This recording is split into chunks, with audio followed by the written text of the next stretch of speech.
सुने विज्ञान की अनकही कहानियां। आइए हम सुने विज्ञान की अनसुनी कहानियां। एक नई दुनिया की आवाज आपकी आवाज, विज्ञान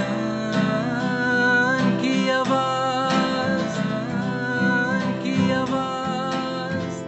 Celebrating Azadi Ka Amrit Mahotsav, we bring you a podcast series on STEM popularization, science, technology, engineering, mathematics and medicine, supported and catalyzed by the National Council for Science and Technology Communication, Government of India.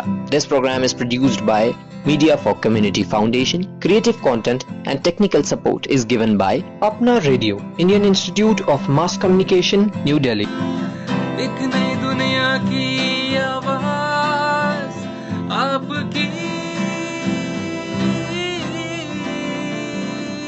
आवाज, विज्ञान की आवाज,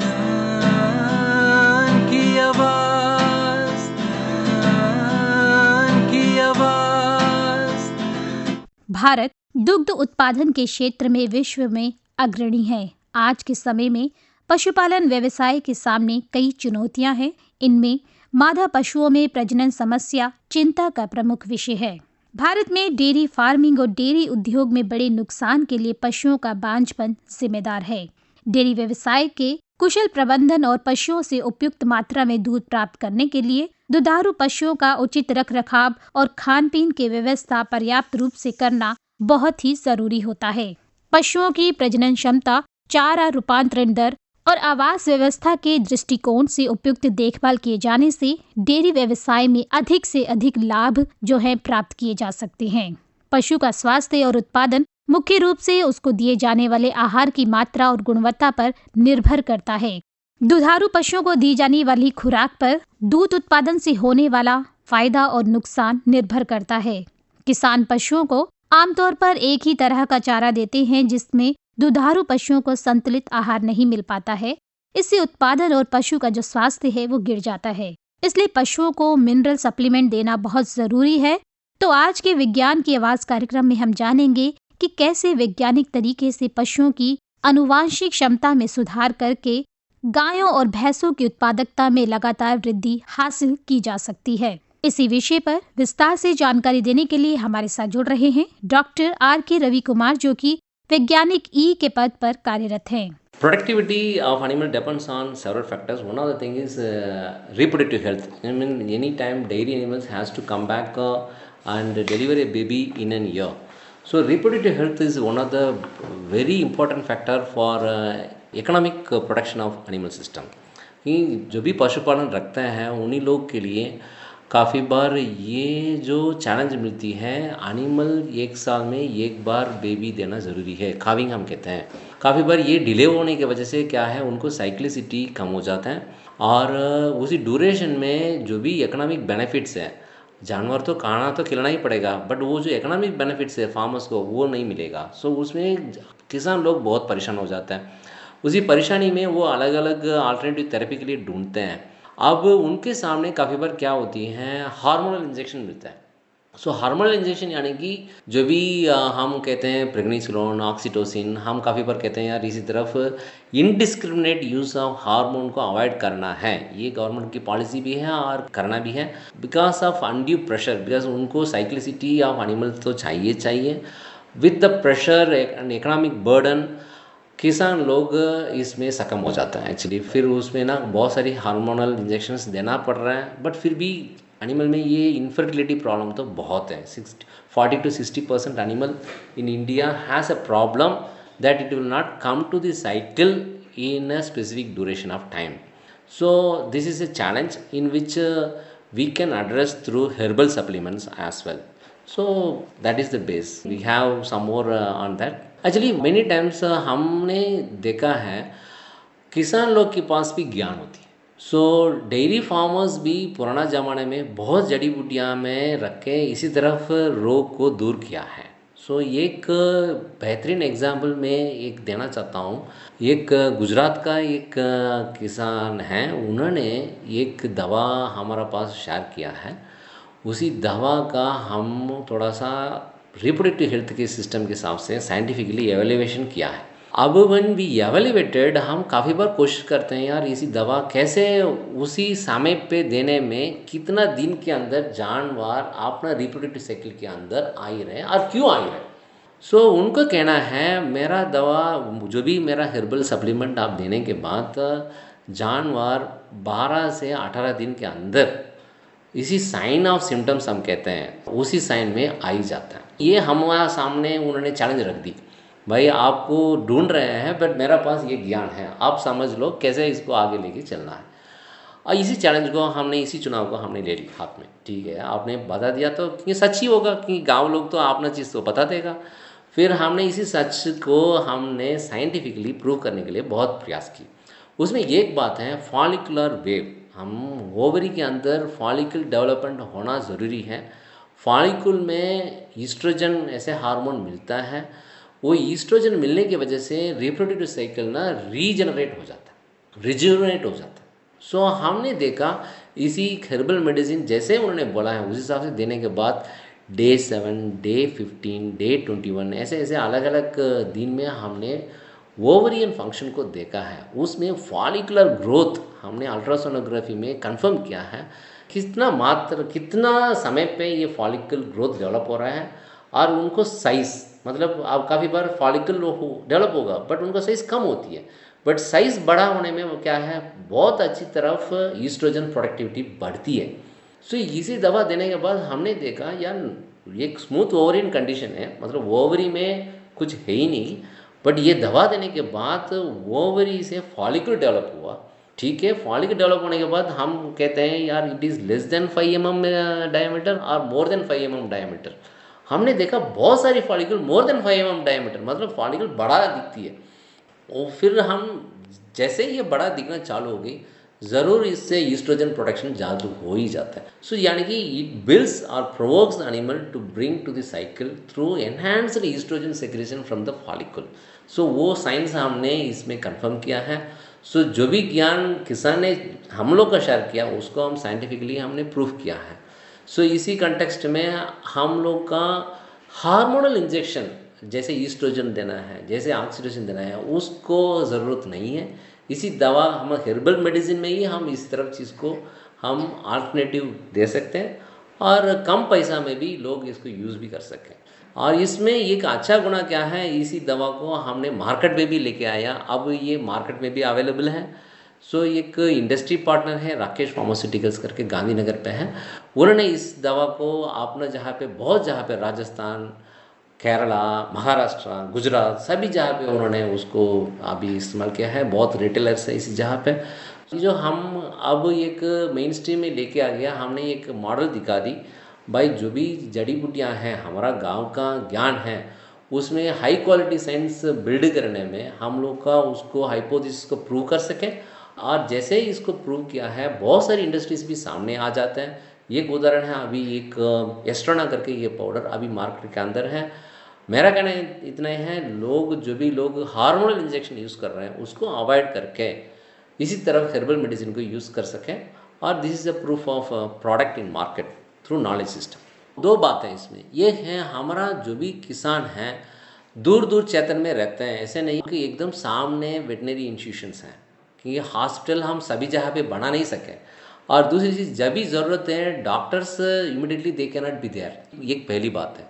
यानी कि हम ऐसे system develop करना चाहिए अपना अपना जहाँ पे वो मैक्सिमम अपना चीज़ को मैनेज करने के लिए उनको स्किल को बढ़ाना पड़ेगा, उनको नॉलेज को बढ़ाना पड़ेगा। फिर वो जो हम बाकी मतलब जानवर का जो भी साइंटिफिक रिक्वायरमेंट्स है वो पूर्ति हो जाएगा। अब that is first point. Second point is you need alternative solutions day in day out in the market for the farmer. You cannot thrive on a old business. Business cannot be generated by, I would simply say, yesterday's sixer cannot win match today. So you have to bring in new products in the market. So novelty तो चाहिए, innovative products चाहिए.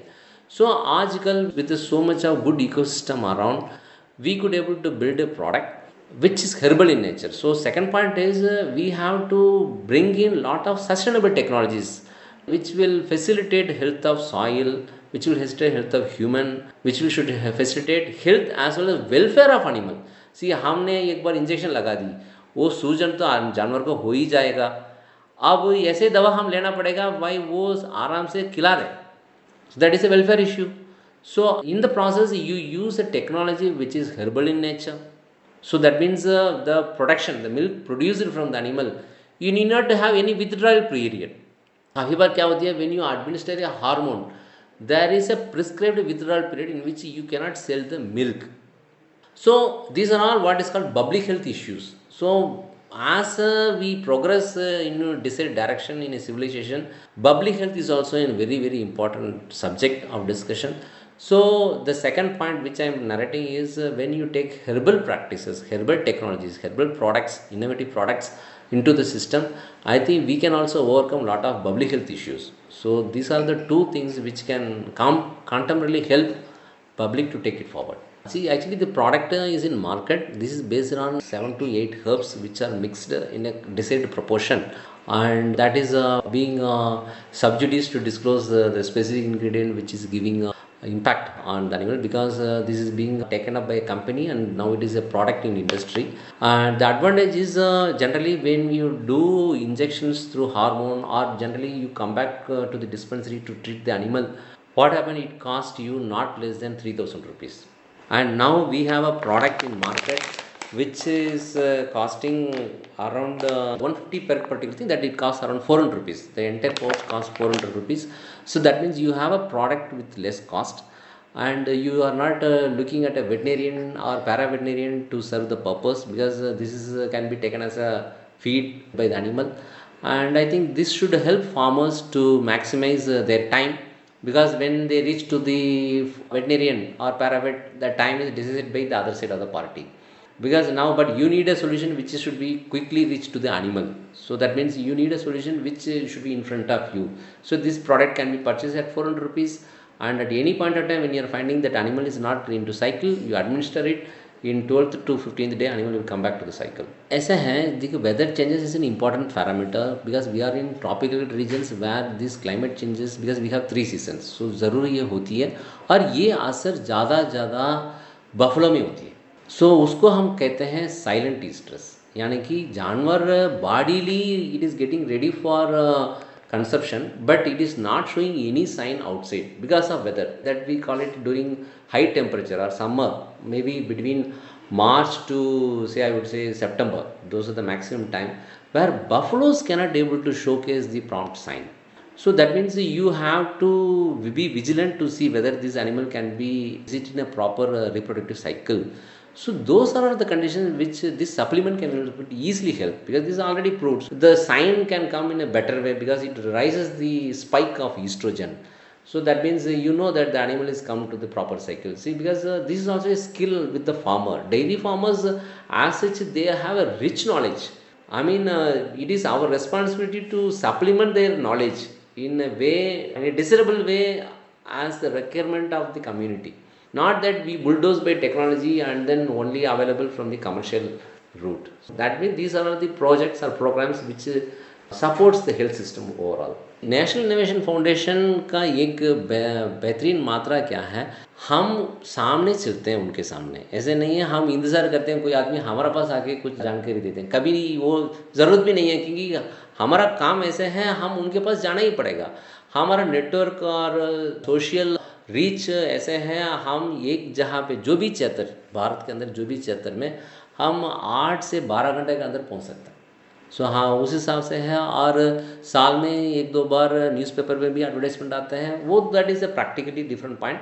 But the point of reference is किसी के पास भी इसी तरह information है, हम उनके सामने ही चला जाते हैं through we walk around there, और हमारा एग्जीबिशन बस चलते हैं, और हमारा अलग अलग क्षेत्र में हमारा लोकल कोऑर्डिनेटर्स हैं, और इससे अलावा अलग अलग क्षेत्र में हमारा स्काउट्स हैं. सो इसमें हम इसी तरह इन्फॉर्मेशन को हम क्विकली रिएक्ट ले लेते हैं, और दूसरी चीज़ हमारा पास भी बहुत बड़ा नेटवर्क है through education institutions. All the most of the education institutions are supporting us. Doctor R K Ravi Kumar, आपका हमारे साथ जुड़ने के लिए बहुत बहुत धन्यवाद. आइए हम सुने विज्ञान की अनकही कहानियाँ. आइए हम सुने विज्ञान की अनसुनी कहानियाँ. एक नई दुनिया की आवाज़ आपकी आवाज़. विज्ञान की आवाज़ की आवाज़. Celebrating Azadi Ka Amrit Mahotsav, we bring you a podcast series on STEM popularization, science, technology, engineering, mathematics and medicine, supported and catalyzed by the National Council for Science and Technology Communication, Government of India. This program is produced by Media for Community Foundation. Creative content and technical support is given by Apna Radio, Indian Institute of Mass Communication, New Delhi. एक नई दुनिया की आवाज़ आपकी आवाज़. विज्ञान की आवाज़ की आवाज़ की आवाज़.